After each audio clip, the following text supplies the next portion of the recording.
আজকে আপনাদের সাথে খুবই ফেমাস একটা ডেজার্ট আইটেম পুডিং কেকের রেসিপিটা আপনাদের সাথে শেয়ার করব। তো এখানে আমি একটা পাতিলের মধ্যে 1 কেজি মতো দুধ নিয়ে নিয়েছি। আপনারা আপনাদের পরিমাণ মতো দুধ নিয়ে করতে পারেন। তো এখানে আমি দুটো এলাচ দিয়ে দিয়েছি যাতে করে একটি স্মেল আসে।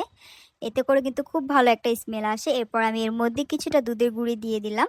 এতে করে কিন্তু পুডিংয়ের টেস্ট আরও বেশি বেড়ে যাবে। তো এখানে আমি একটা মিক্সারের সাহায্যে ভালো মতো গুঁড়ো দুধগুলোকে তরল দুধের সাথে মিক্স করে নিচ্ছি।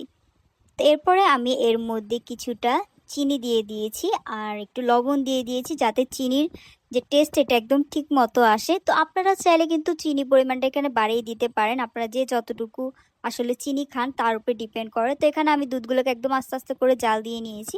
এরপর আমি এখন ক্যারামেলটা রেডি করব। তো এখানে আমি একটা পাতিল বসিয়ে এর মধ্যে কিছুটা চিনি দিয়ে দিয়েছি। চিনি দেওয়ার পরে আমি এর মধ্যে একটু পানি দিয়ে আমার ক্যারামেলটাকে রেডি করে নিচ্ছি। তো এখানে আমার চিনিগুলো একদম গুলে যখন একটু লাল লাল কালার হয়ে আসবে তো এখানে আমার ক্যারামেলটা একদম রেডি। তো এখানে আমি যে এখানে পুডিংটা বসাবো ওর মধ্যে আগে আমি ক্যারামেলটাকে সেট করে নিচ্ছি। এই তো এখানে আমার ক্যারামেলটাকে আমি একদম ভালো মতো সেট করে নিয়েছি। এতে এরপর আমি একটা বোল নিয়ে এর মধ্যে আমি 6টা ডিম দিয়ে দিয়েছি। দিয়ে আমি এটাকে একটা হ্যান্ড মিক্সারের সাহায্যে ভালো মতো ডিমগুলোকে আমি ভালো মতো ফেটে নিয়েছি। এরপরে যে আমি দুধগুলো জাল দিয়েছিলাম ওখানে আমি দিয়ে দিয়েছি সাথে। এরপর এই তো একটা মিক্সার করে নিচ্ছি ভালো মতো করে। এখানে যে পুডিংগুলোকে আমি একদম রেডি হয়ে গিয়েছে। এরপর আমার যে ক্যারামেলটা রেডি করেছিলাম এর মধ্যে আমি আস্তে আস্তে করে একটা ছাঁকনির সাহায্যে পুডিংয়ের যে মিক্সারটা আছে সেটা দিয়ে দিয়েছি। আপনারা দেখতে পাচ্ছেন আমি এটা কিভাবে করে একটা ছাঁকনির সাহায্যে দিয়ে দিলাম। এরপর আমি এখন আমি কেক রেডি করব। এরপর আমি একটা বোলের মধ্যে ডিমের সাদা অংশটাকে আগে ভালো মতো ফেটে নিয়েছি। একটা হ্যান্ড মিক্সারের সাহায্যে আমি আস্তে আস্তে করে ডিমগুলোকে ফেটে এর মধ্যে আস্তে আস্তে করে চিনি দিয়ে দিচ্ছি। আপনারা কিন্তু একসাথে দিতে গেলে মিক্সচারটা কিন্তু ঠিক মতো হবে না, আস্তে আস্তে করে দিলে কিন্তু আসলে জিনিসটা ঠিক হয়। তো এরপরে আমি এখানে লাস্টের দিক দিয়ে আমি এখানে ডিমের লাল অংশগুলো কুসুমগুলো দিয়ে দিয়েছি। দিয়ে আমি ভালো মতো করে হ্যান্ড মিক্সারের সাহায্যে মিক্স করে নিচ্ছি আস্তে আস্তে করে।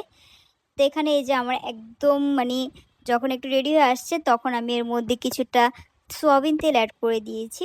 দিয়ে আমি এগুলোকে ভালো মতো আসলে মিক্স করে নিচ্ছি। আসলে যে কোনো রান্না আপনি ধৈর্য সহকারে রান্না করবেন সে রান্না কিন্তু অবশ্যই মজা হবে। এরপর আমি এর মধ্যে কিছুটা ভ্যানিলা এসেন্স আর চকলেট এসেন্স দিয়ে দিয়েছি।